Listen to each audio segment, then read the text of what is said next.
창세기 35장 1절에서 15절 말씀. 하나님이 야곱에게 이르시되 일어나 베델로 올라가서 거기 거주하며 내가 내 형 에서의 낯을 피하여 도망하던 때에 내게 나타났던 하나님께 거기서 제단을 쌓으라 하신지라. 야곱이 이에 자기 집안 사람과 자기와 함께한 모든 자에게 이르되 너희 중에 있는 이방 신상들을 버리고 자신을 정결하게 하고 너희들의 의복을 바꾸어 입으라. 우리가 일어나 베델로 올라가자. 내 환난 날에 내게 응답하시며 내가 가는 길에서 나와 함께하신 하나님께 내가 거기서 제단을 쌓으려 하노라 하매 그들이 자기 손에 있는 모든 이방 신상들과 자기 귀에 있는 귀고리들을 야곱에게 주는지라. 야곱이 그것들을 세겜 근처 상수리 나무 아래에 묻고 그들이 떠났으나 하나님이 그 사면 고을들로 크게 두려워하게 하셨으므로 야곱의 아들들을 추격하는 자가 없었더라. 야곱과 그와 함께한 모든 사람이 가나안 땅 루스 곧 베델에 이르고 그가 거기서 제단을 쌓고 그곳을 엘 베델이라 불렀으니 이는 그의 형의 낯을 피할 때에 하나님이 거기서 그에게 나타나셨음이더라. 리브가의 유모 드보라가 죽음에 그를 베델 아래에 있는 상수리 나무 밑에 장사하고 그 나무 이름을 알론 바굿이라 불렀더라.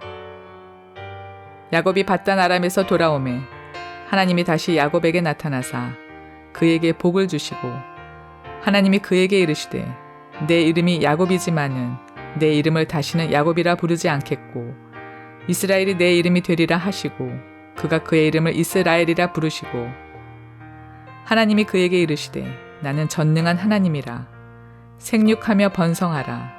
한 백성과 백성들의 총회가 내게서 나오고 왕들이 내 허리에서 나오리라. 내가 아브라함과 이삭에게 준 땅을 내게 주고 내가 네 후손에게도 그 땅을 주리라 하시고 하나님이 그와 말씀하시던 곳에서 그를 떠나 올라가시는지라. 야곱이 하나님이 자기와 말씀하시던 곳에 기둥 곧 돌기둥을 세우고 그 위에 전제물을 붓고 또 그 위에 기름을 붓고 하나님이 자기와 말씀하시던 곳의 이름을 베델이라 불렀더라.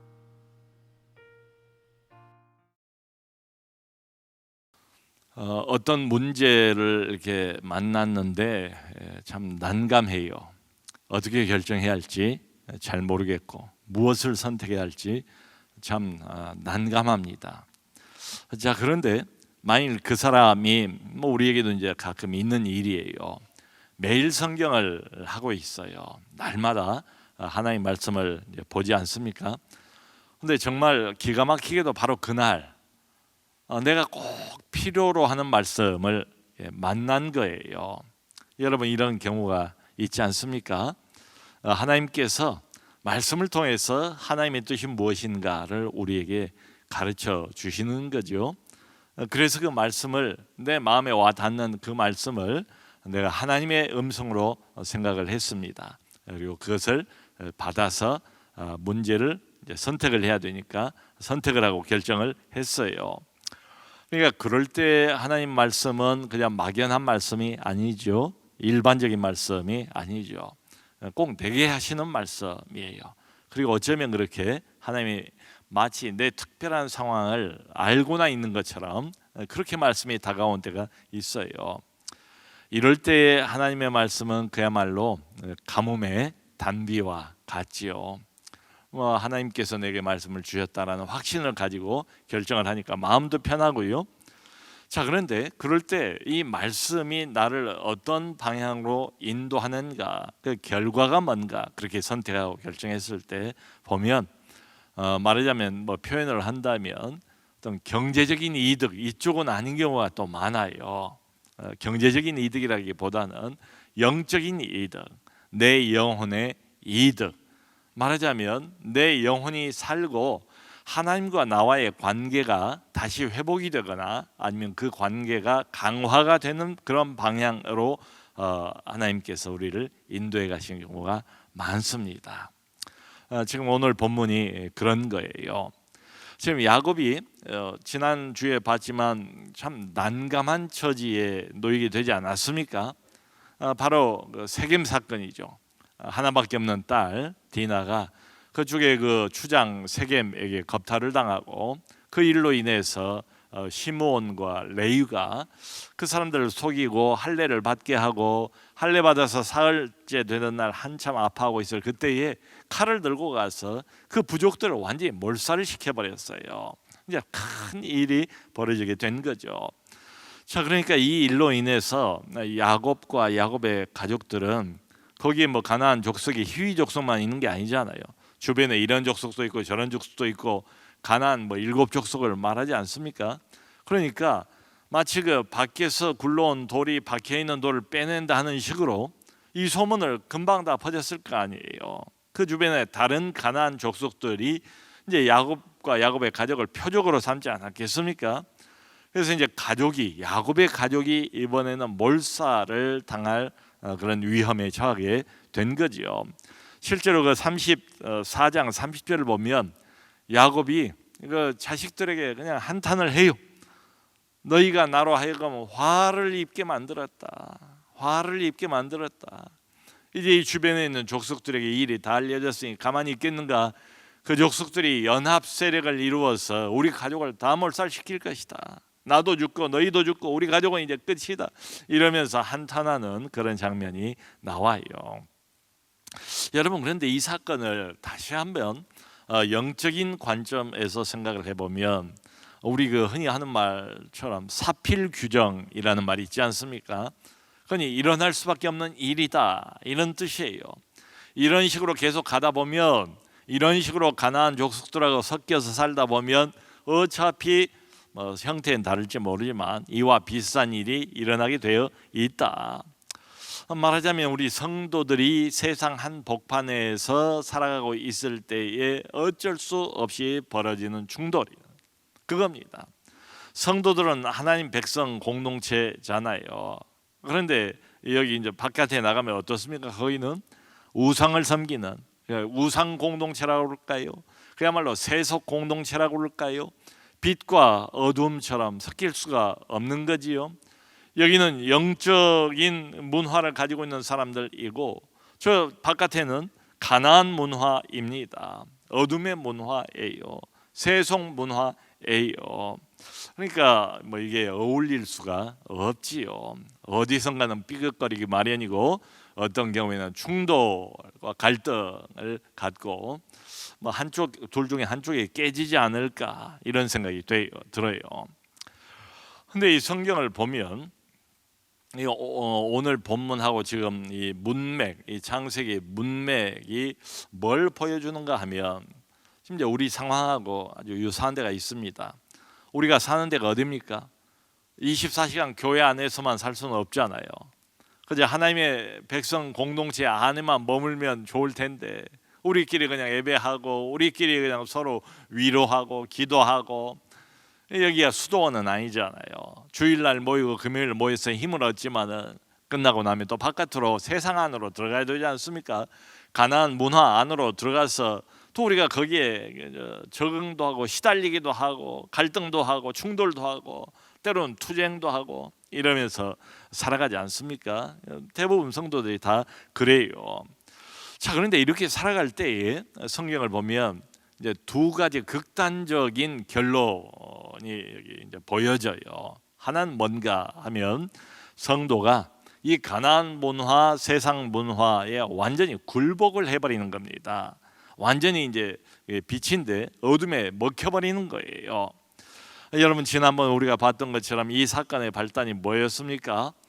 그 야곱의 하나밖에 없는 딸 디나가 그 땅의 딸들, 그러니까 가나안 땅에서 나고 자란 순수하게 가나안 혈통을 가지고 있는 가나안 문화와 세속 문화에 어려서부터 이렇게 찌들어 있는 그 친구들, 그 또래 친구들을 보러 그 친구들하고 교제하러 나가서 결국은 그런 어려운 일을 당하게 되지 않습니까?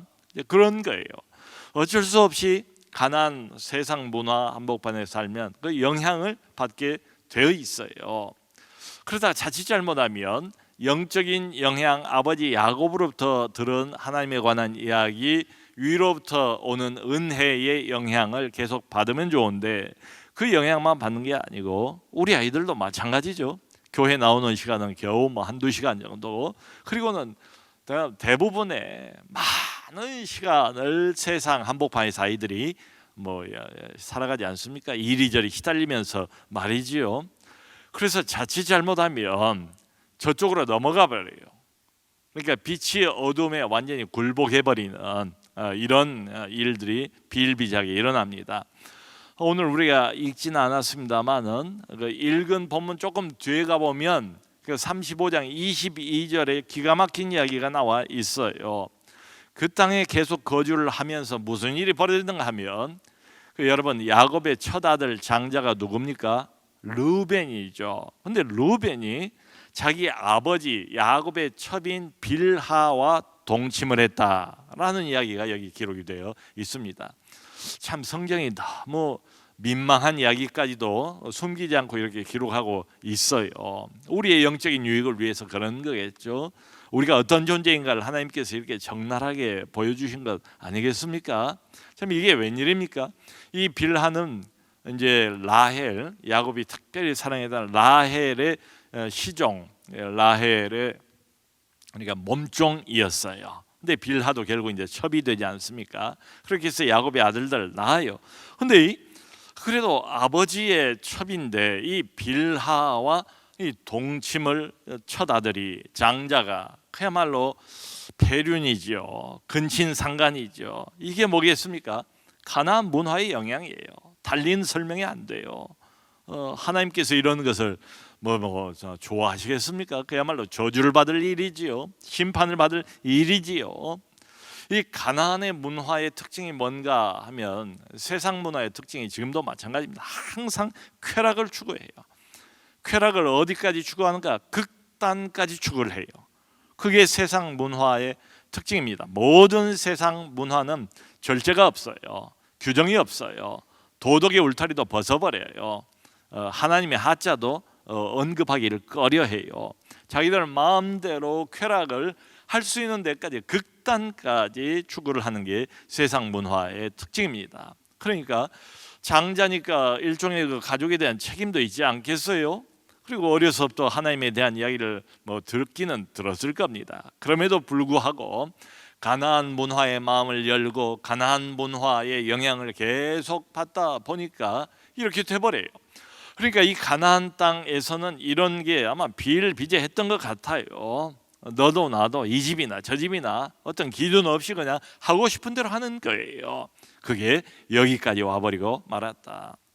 그러니까 우리가 이제 이 사건을 통해서 알 수 있는 것은 아무리 하나님의 약속의 자손이라 할지라도 가나안 문화 안에서 살아가는 한 항상 아슬아슬하다. 항상 위험에 노출이 되어 있다. 무슨 위험인가? 가나안의 그 세상 문화, 어둠의 문화에 완전히 먹혀버릴 이런 위험. 그러니까 이건 뭡니까?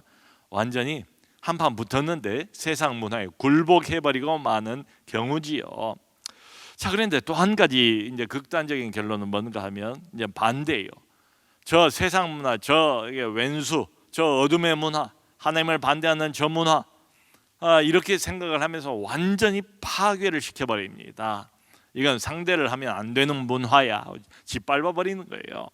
그 이제 대표적인 사람이 시몬과 레이죠. 시몬과 레이가 이 몹쓸 가나안의 문화, 우리 동생을 감히 겁탈을 하는 권력과 힘이 있다고 그래서 자기들 하고 싶은 대로 마음대로 하는 이 가나안 사람들, 가나안인들 다 죽일 거야 해가지고는 씨를 남기지 않고 그 아버지 하몰도 죽이고 추장 세겜도 죽이고 가나안의 그 남자들 다 죽인 거예요. 그 히위 족속 남자들 말이죠. 이거 완전히 파괴를 시켜버립니다. 되게 이 둘 극단적인 태도인 것 같아요. 그러니까 나는 이 세상하고는 전혀 접촉을 안 할 거야. 그러니까 마치 세상 안에 살면서도 외딴 섬처럼 스스로 고립시켜요. 스스로 왕따가 돼요. 수도원에 들어가지는 못하고 세상 안에 살면서도 스스로 고립된 자, 세상 안으로 너희가 들어가라고 주께서 말씀을 하셨습니다. 아버지께서 나를 세상에 보내셨으므로 나도 너희를 세상 안으로 들어가라고 말씀하셨지. 세상 안에 들어가서 누에 고치처럼 자기 이제 껍데기를 뒤집어 쓰고 호롤 단신으로 이렇게 고립무원처럼 외딴 섬처럼 이렇게 살라 이런 말은 아니거든요. 그러면서 또 그들과 그들이나 우리나 아무 뭐 격의가 없는 것처럼 이렇게 어울려라 세상하고, 이런 말도 아니거든요. 참 그러니까 여러분, 우리가 경험을 하는 거지만 이게 참 얼마나 어렵습니까? 세상에 살면서 세상에 넘어가지 않고 세상에 패배당하지 않고, 그러면서 세상과 적대감을 가지고 대하지 않고, 그러면서도 빛이 되어서 어둠에 계속 좋은 영향을 끼치는 것, 참 이게 주님이 원하신 것일 텐데 그러지 못했습니다. 이 자식들을 보면은, 여러분 바로 며칠 전에 그 우리나라 통계청에서 2022년도 사회조사라는 걸 했대요. 사회조사라는 것은 이제 지금 2022년도에 대한민국 사회가 어떤 형태인가, 어떤 구조인가, 내용이 뭔가, 이걸 이제 조사를 했다는 거예요. 그 이제 발표를 했어요. 바로 엊그제입니다. 근데 아주 놀라운 결과가 나왔는데요. 뭔가 하면 우리 국민들의 절반 정도, 한 그러니까 50% 정도는 결혼을 하지 않아도 좋다, 이렇게 이제 대답을 한 거예요. 그 중에 또 65%는, 이게 국민들의 많은 수죠. 65%는 결혼하지 않고도 얼마든지 동거할 수 있다, 동거가 가능하다. 이게 비혼 동거라고 하지 않습니까? 예전에는 결혼해야 동거가 되고, 결혼하지 않고 동거하고 뭐 남녀가 같이 살고 그러면 이상한 눈치로 보고, 이게 좀 도덕적으로 이게 꺼려진 일 아니었습니까? 불과 한 10년, 20년 전만 해도 이랬던 것 같아요. 근데 벌써 국민 대다수 65%가 오케이, 결혼하지 않아도 뭐 얼마든지 동거할 수 있다. 남녀가 서로 사랑하면, 서로 좋아한다면. 그게 무슨 대수냐? 그게 무슨 문제냐? 어차피 시대가 바뀌었는데, 좋게 보면 성적인 개방 아닙니까? 이렇게 바뀌었다는 거예요. 그리고 이런 비율이 점점 더 이제 추세를 보면 높아가고 있다.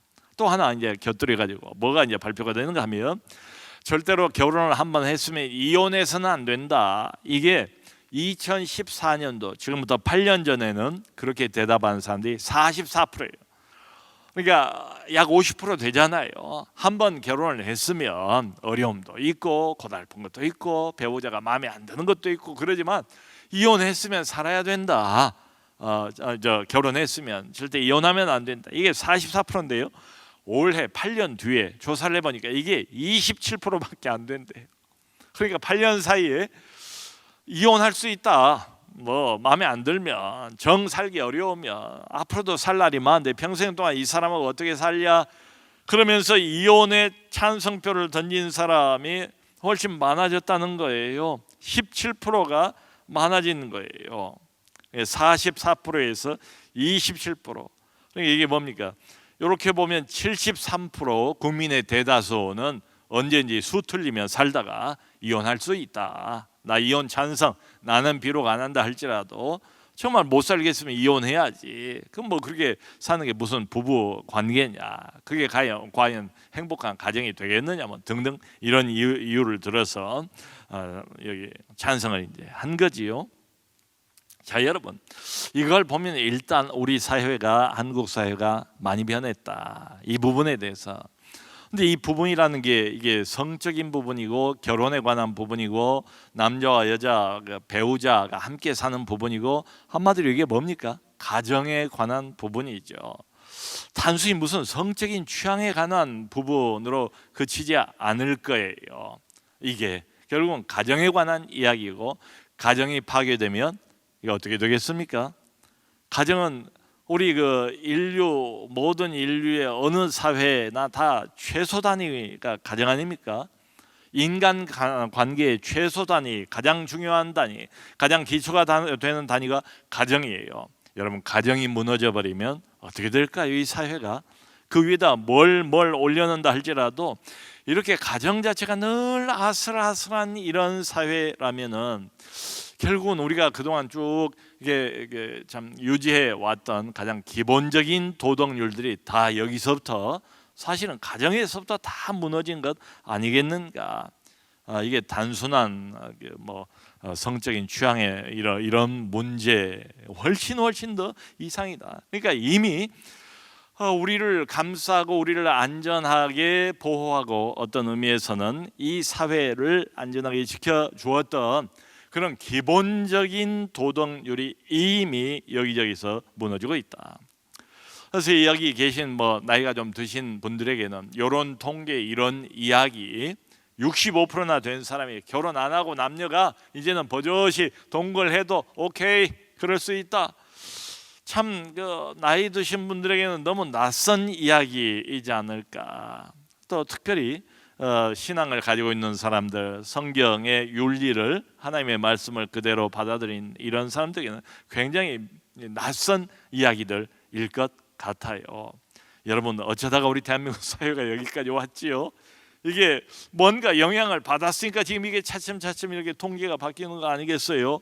소위 말하는 21세기 최첨단 문화, 우리는 그것을 흔히 포스트 모던 문화다. 이제 모던도 아니에요. 현대를 뛰어넘어 버렸어요. 현대 후기 문화, 포스트 모던 문화를 우리가 이제 참 직접 간접으로 경험을 하면서 살아갑니다. 근데 여러분, 모든 사람들이 이구동성을 하는 말이, 이 포스트 모던 문화의 특징이 뭐냐? 나중심의 문화. 나중심의 내가 행복해야 돼요. 내가 만족해야 돼요. 예전에는 배우자도 중요하고 우리 가족도 중요하고 가족을 위해서 희생하는 게 이게 미담이고 미덕이었는데 지금은 그런 거 없어요. 우리 젊은 사람들 이게 더 심해요. 어려서부터 이런 영향들을 쭉 받고 자라니까 더더욱 개인주의, 나중심의 문화. 그리고 또 한 가지, 나중심 문화하고 동전의 양면처럼 이렇게 맞닿아 있는 게 뭔가 하면 역시 쾌락 추구 문화예요. 나를 중심으로 하고, 나를 위하고, 나를 즐겁게 하고, 나를 행복하게 하고, 내가 만족하게 하고, 그게 결국은 목표로 삼는 게 뭐겠습니까? 쾌락 추구 문화예요. 내 쾌락이에요, 내 쾌락. 여기에 자꾸 우리도 알게 모르게 영향을 받는 거지요. 그런 결과들이 통계로 나타난 거예요.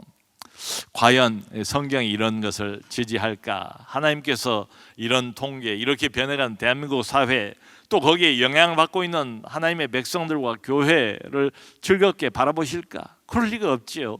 그러니까 영적인 중심을 바로 잡을 필요가 있어요.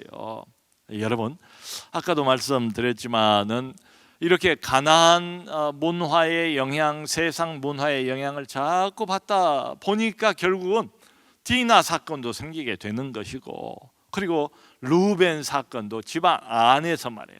루벤 사건까지 이게 야금야금 어둠의 세력이 먹어 들어가지 않겠습니까? 그래서 이 디나 사건을 통해서 이 족장이잖아요. 영적 리더잖아요. 아버지 야곱이 크게 깨우쳤어요. 깨우치고 참 하나님 앞에 이제 두 손 들고 나갈 수밖에 없을 때에 하나님이 야곱에게 명령을 다시 한번 하세요. 여기 1절을 보면 35장 1절에 베델로 올라가라. 베델로 올라가라. 지난번에도 그 바단 아람에 있을 때 베델로 가라고 그랬는데 안 갔어요. 안 가고 숫곡과 세겜에서 빙빙 돌다가 가나안 영향만 한 10여 년 실컷 받고 디나 사건이 난 거예요. 그러니까 하나님이 다시 이제 이게 좀 위기에 몰렸잖아요. 야곱이 두려워지고 이럴 때 다시 베델로 올라가라. 그리고 도망하던 때, 네가 옛날에 도망하던 때에 너에게 나타났던 하나님께 제단을 쌓으라. 자, 여러분, 왜 하나님께서 자꾸 베델을 반복해서 언급을 하실까요? 베델은 특별한 장소 아닙니까? 거기서 처음 사닥다리 꿈속에서 보고 하나님을 처음으로 만났던 장소, 하나님이 살아계시는구나, 하나님이 나와 함께 하시는구나, 하나님이 내 인생의 주인이구나, 이것을 맨 처음으로 느끼고 체험을 했던 장소가 바로 베델이에요. 그러니까 하나님이 다시 여기서 베델을 언급을 하신 이유가 뭘까? 거기서 야곱이 소원을 했지요. 물론 소원을 한 장소예요. 소원을 지키기 위해서라도 하나님이 올려보내시려고 했을 것 같아요. 그런데 저는 한 걸음 더 나가서 이 베델이라는 장소가 꼭 어떤 지역명 베델 그것이겠는가? 어떤 물리적인 장소를 의미한 거기에 국한되겠는가? 그렇게 보이지는 않아요. 영적인 의미를 담고 있는 장소가 베델이죠. 말하자면 무슨 의미겠습니까? 하나님을 만난 장소, 은혜를 받은 장소, 하나님과의 관계를 끈끈하게 맺은 장소, 내 인생의 중심과 주권자가 하나님인 것을 확신했던 장소, 믿음이 크게 자랐던 장소. 그러니까 다시 베델로 올라가라 이 말은 가나안에 물든 그 마음의 영향들 다 좀 씻어내리고 마음의 중심을 다시 하나님께로 돌이키라 이런 뜻이지요. 장소적인 베델만 올라가면 그게 전부겠습니까?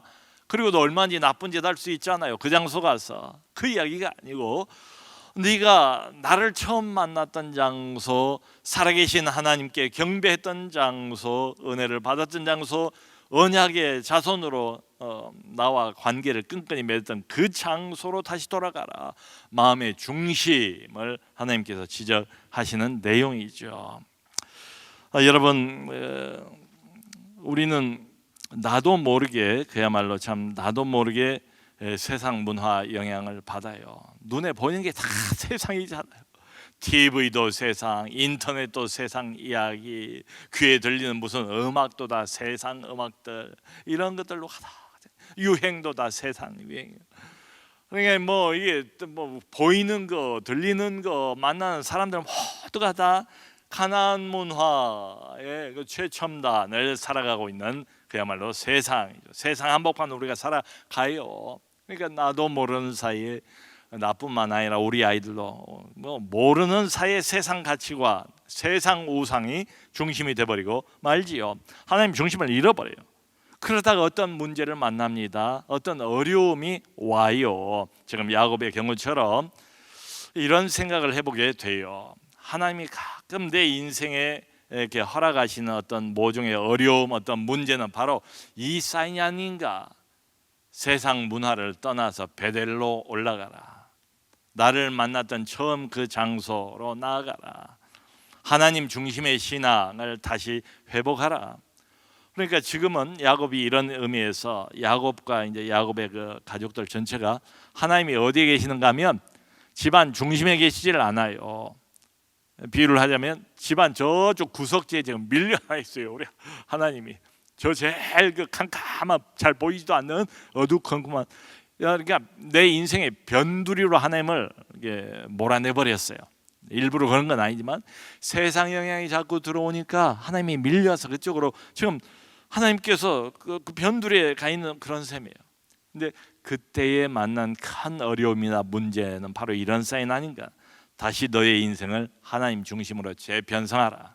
그 말이 베델로 올라가라 이런 뜻이에요. 야곱이 결심을 합니다. 무슨 말인지 알아먹었어요. 그래서 여기 2절을 보면 자기 집안 모든 사람에게 명령을 했대요. 이게 아들, 딸 물론이고 자기 종들 물론이고, 그 아마 짐작컨대 지난번에 그 세겜에서 다 몰살시키고 자녀들과 그 여자들은 또 뭐 강탈을 했다고 그런데 뭐 그런 사람 중에 일부도 끼어 있겠죠. 하여튼 모든 사람들에게 야곱이 무엇을 명령하는가 하면 이방 신상들을 다 버려라. 단도직입적이에요. 이건 이렇게 강하게 야곱이 말해본 적이 없어요. 이방 신상들을 다 버려라. 자기 자신을 정결하게 하라. 너희 의복을 바꾸어라. 심지어는 의복까지 바꾸래요. 외적인 정결까지 요구를 하고 있어요. 내적인 정결뿐만 아니라 외적인 정결. 그러니까 뭐 무슨 신상이든 다 버려라. 이게 무슨 말이겠습니까? 가나안의 그 모든 세속적인 문화가 우리에게 가져다 준 그런 모든 내용들을 다 정리하자, 제거하자, 그리고 올라가자, 이런 뜻이지요. 이 말로 보면 지금 그 영적인 그 족장인데 그 집 안에 아직도 이방 신상들이 있었던 것 같아요. 그러니까 아버지 라반을 떠나올 때 라헬이 그 드라빔이라는 그 지방 사람들이 섬겼던 신을 몰래 숨겨가지고 온 사건이 있었지 않습니까? 아마 이제 그런 것들 저런 것들 등등 해서 말하자면 이게 순수하게 여호와 신앙, 하나님만 믿는 이런 신앙이 아니에요. 혼재되어 있는, 요즘으로 치면 혼합 신앙을 가지고 있어요. 그러니까 야곱의 이 말은 뭔가 하면 영적인 변화가 필요하다. 우리 가족에게 영적인 갱신을 지금 뭐 천명하는 거 아니겠습니까? 이 영적 리더가 말이죠. 말하자면 이방 신상 버려라. 그리고 너희가 붙잡고 있었던 모든 것들 세속 문화 다 버리고 자신을 정결하게 하고 의복까지 바꾸어라. 이건 말하자면 회개의 요청이에요. 회개의 요청. 나도 그렇게 하겠고 우리 가족 모두가 이제 더 이상 막다른 골목이다. 다른 방법은 없다. 우리가 하나님을 만나야 된다. 다시 하나님 중심으로 돌아가야 한다. 그래야 우리 가족이 산다. 그러기 위해서는 우선 회개해야 된다. 버리라, 일종의 회개입니다. 회개를 요청을 하는 거죠. 목표는 영적인 회복, 하나님 중심의 회복이에요. 여러분 지난 그 34장 봤을 때 디나가 이제 참 당해서는 안 된 일을 당했잖아요. 근데 그게 자꾸 반복해서 등장하는 게 뭐예요? 더럽혀졌단 말이에요. 더럽힘이라는 말이 반복해서 등장을 해요. 그러니까 오늘 본문에서는 이방 신상 제하고 너희 의복까지 정결하게 하고 마음을 정결하게 하고 이게 이제 다시 깨끗하게 정결하게 하자는 이야기죠. 지난번에 더럽혀져서 이방 문화로 우상 문화로 가나안 세속 문화로 너무 이거 하고 가까웠어요. 그동안 너무 그냥 짝짝꿍 세월이 길었어요. 한 10여 년을 그랬으니까. 그러니까 온갖 우리 영혼의 먼지가 덕지덕지 끼지 않았겠습니까? 그것을 이제 회개하는 장면입니다. 우리가 정결하게 하자. 더럽혀진 마음을 하나님만 섬기자. 세상 영향 다 걷어내자. 그리고 나부터 그렇게 하겠다라고 야곱이 가족들에게 영적 리더로서 족장으로서 결심을 하는 그런 장면입니다. 자, 근데 결심만 한 게 아니고 정말 중요한 것은 실천이에요. 여기 3절을 보면 그렇게 나왔습니다. 일어나서 베델로 올라가자. 내 환난 날에 내게 응답하시며 내가 가는 길에서 나와 함께 하신 하나님께 내가 거기서 제단을 쌓으려 하노라. 3절. 그리고 바로 이어서 4절에 모든 이방 신상과 귀고리들, 그러니까 이렇게까지 강하게 족장이 이야기를 하니까 자기들도 지금 사태 파악은 했을 거 아니에요. 꼼짝없이 잘못하다가 우리 다 죽는다. 하나님밖에 없다. 이제는 올라가야 된다. 회개를 요청하니까 그대로 받아들일 수밖에 없지요. 그래서 모든 이방 신상하고 차고 있던 귀고리들을 다 꺼내서 바쳤대요. 근데 이 귀고리들이 그냥 액세서리 장식품이 아니고 이방 신상을 새긴 귀고리. 이게 우리식으로 하면 뭡니까? 약간 부적의 그런 역할을 해주는 그런 귀고리들까지를 몸에 달고 장신구처럼 다니고 있었죠. 그렇게 사는 거예요. 그것까지 다 뺐어요. 그래가지고는 실제로 상수리 나무 아래에다 묻어버렸다는 거예요. 정말로 실천을 한 거예요. 말만 그저 우리 하나님 중심으로 돌아가자. 하나님 내가 잘못했습니다. 우리 하나님을 너무 변두리에만 놓아두었습니다. 용서해 주세요. 말만 한 게 아니고 실제로 모든 이방 신상들 다 제거하고 차고 있던 귀걸이 이방 신상 조각 새겨져 있는 그 장신구들 다 묻어버리고 진짜 결심을 한 거예요. 실천을 한 거예요. 회개가 이래야 되지 않겠습니까? 그래야 하나님이 정말로 저 친구들이 마음을 열고 돌아섰구나. 이게 이제 인정이 되는 거죠. 여러분 진정한 변화는 이 두 가지가 늘 같이 가야 할 것 같아요. 마음에 깨달음이 있어야 되고 야곱에게 정말 잘못했구나. 가나안 우상 문화에 너무 깊이 내가 빠져버렸구나. 나도 모르게 말이죠. 그 큰 깨달음이 문제와 어려움을 통해서 왔어요. 그리고는 깨달으면서 그치는 게 아니고 구체적으로 실천을 했다가 모든 이방 신상 눈에 보이는 것 다 안 보이는 것까지 다 뒤져가지고 그냥 다 묻어버린 거예요. 이렇게 내가 변하고 실제로 정말로 마음이 변하고 실천까지 이렇게 하고 이러면 주변 세상 사람들도 영향을 받아요. 그러니까 이제 제법 많은 이 야곱의 가족들이 말하자면 어떻게 보면 탈출을 하는 겁니다. 거기 오래 있으면 이제 큰일 나요. 이게 탈출을 하는 거예요. 베델로 올라가는 거예요. 그러니까 이미 소문 들은 그 가나안 족속들이 연합 세력을 조직해가지고 와가지고 아마 죽이려고 했을 겁니다. 근데 5절에 보면 그 결과가 어떻게 나오는가 하면 하나님이 그들로 하여금 크게 두려워하게 하셨대요. 그래서 추격하는 자가 하나도 없었대요.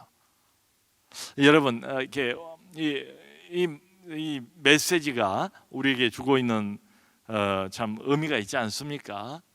이렇게 깨닫고 하나님 중심으로 돌아서기로 결심하고 그리고 회개를 실천까지 했더니 즉각적으로 하나님께서 개입을 하셔서 그 상황 속에서 하나님 백성 이 가족들을 지키시지 않습니까? 하나님이 주변 사람들에게 숫자로 보면 훨씬 더 그들이 더 막강하겠죠. 크게 두려움을 갖게 하셨대요. 추격한 자가 하나도 없었대요. 그리고는 여기 이제 본문 아까 봤던 것처럼 하나님이 또 나타나세요. 야곱에게 나타나셔서 먼저 이제 축복을 하십니다. 너 이름이 야곱이었지만 이제는 앞으로 내가 너를 야곱이라고 부르지 않겠다. 본격적으로 너를 이스라엘이라고 부르겠다. 그러니까 변화되었다는 걸 인정을 해주시는 거지요. 야곱의 정체성을 다시 하나님께서 세워주시는 것 아닙니까? 구원 역사와 영적 계보를 이을 자로 다시 세워주십니다. 그리고는 아까 우리 보았던 것처럼 너를 통해서 수많은 영적 자손이 나올 것이고 이 가나안 온 땅이 너희 자손들의 것이 될 걸 약속을 해주세요. 참 이 처음 출발은 디나 사건으로 인해서 불행한 것처럼 보였는데 결국은 하나님의 은혜로 이 모든 게 합력해서 선한 결과를 가져오게 된 거지요. 저는 그러므로 오늘 이 본문을 보면서 이런 질문을 우리 각자가 좀 해봤으면 좋겠어요. 만일에 여러분 어떤 예기치보다 큰 어려움을 만났습니까? 어떤 문제를 우리가 만났습니까? 우리 인생 한복판에서 이 가나안 땅을 살아가면서 말이죠. 그러면 오늘 본문에 근거해서 이런 질문을 꼭 던져볼 필요가 있지 않을까? 혹시 이 사건, 이 어려움, 이 문제가 하나님 중심성을 나로 하여금 회복해 하고자 하시는 의도가 아닌가? 혹시 이 문제와 이 어려움이 내 마음을 하나님께로 돌이키고자 하는 하나님의 의도가 아닌가? 내가 아니면 우리 가정이 그동안 나도 모르는 사이에 너무 세상 문화에 푹 빠져 있는 것은 아니었던가? 이걸 반드시 질문을 해볼 필요가 있어요. 제가 어제 어떤 그 교수님을 만났는데 신학교 교수예요. 신학을 전공하시는 교수신데 그분이 원래 신학을 하기 전에 뭘 전공하시는가 하면 성악을 전공했어요. 그러니까 노래를 참 잘해요. 클래식을 전공을 했어요. 혼자 독창회도 열고 이제 그런 분이에요. 근데 그분이 어제 그런 말씀을 해서 참 그게 마음에 남았어요. 자기는 이제 음악을 전공했기 때문에 잘 안다는 거예요. 무슨 이야기인가 했더니 핵심 내용은 이겁니다. 모든 노래는 다 영성이 있대요. 그러니까 그분의 그 말씀은 아무 노래나 들으면 안 된다 이거예요. 모든 노래에는 그 노래 자체의 어떤 영성이 있다는 거예요. 여러분 실제로 그렇지 않습니까? 어떤 노래 들으면 좀 이런 기분이 들고 또 어떤 노래 들으면 또 저런 느낌이 들고 그 모든 세상 노래가 다 클래식 같지는 않잖아요. 모든 세상 노래가 다 찬송가하고는 다르잖아요. 그렇지 않습니까? 그런 거예요. 그게 세상 문화예요. 그러니까 정신 없이 마음 딱 열고 다른 사람들 다른 우리 젊은이들 좋아하는 그런 음악 좋아하는 이런 거 저런 거 따라가다 보면 계속해서 나도 모르게 세상 문화, 가나안 문화 영향을 차곡차곡 내 안에 받는 거지요. 내 영혼이 점점 그것으로 어둡게 물들어가지 않겠습니까? 자, 그러므로 우리 믿는 사람들의 정체성은 하나님의 백성 아닙니까? 하나님의 자녀 아닙니까? 누가 뭐라고 해도 그러니까 늘 우리가 먼저 생각해야 될 것은 뭔가 하면 하나님과 나와의 관계예요. 그러므로 어떤 문제나 어떤 그 어려움 이런 것들이 있을 때 맞닥뜨렸을 때 어쩌면 이게 하나님께서 우리의 결심을 야곱에게 그러신 것처럼 촉구하시는 이런 게 아닌가. 자, 이제 때가 되지 않았느냐. 일어나 베델로 올라가자. 일어나 베델로 올라가자. 하나님 중심성을 다시 회복하자. 하나님과 나와의 그 느슨해져 버린 이런 관계를 다시 회복하자. 세상에게 너무 끈끈이 붙잡혀 있었던 그 관계를 단호하게 끊어버리자. 모든 이방 신상들 다 묻어버리자. 내 귀고리까지 다 던져버리자. 그 하나님 중심성을 다시 회복하는 거, 이게 우리 하나님에게는 대단히 중요해 보여요. 그것만 되면 여기 본문처럼 하나님이 다시 축복을 해주십니다. 그리고 너무 염려하지 않아도 돼요. 내가 이렇게 하나님께로 돌이키면 세상 친구들 다 끊어지지 않는가? 세상으로부터 받았던 이득 다 없어지지 않는가? 그러려고 생각하지 않아요. 세상에 대한 그 두려움이 우리는 있지요. 세상 사람들과 어울려 살아야 되니까. 근데 그 누구도 하나님이 그들을 두렵게 하셨으므로 그 누구도 감히 이 가족을 추격하는 사람이 없었더라. 여러분, 이렇게 하나님 중심성으로 돌이키려고 내가 결심하고 실천까지 하고, 그러니까 하나님이 내버려 두겠어요? 당하도록? 하나님이 반드시 도우시죠. 하나님이 보호하시죠. 그러므로 우리 살아가는 삶의 어떤 고난과 문제와 어려움이 없을 수는 없지만, 이런 것들이 하나님의 은혜 가운데 전화위복이 되어서 꼭 영적 회복이라는 결론, 하나님 중심이라는 마땅한 우리 인생의 결론을 다시 붙잡고 영적으로 회복되는 우리 모두가 될 수 있기를 주님의 이름으로 축원합니다.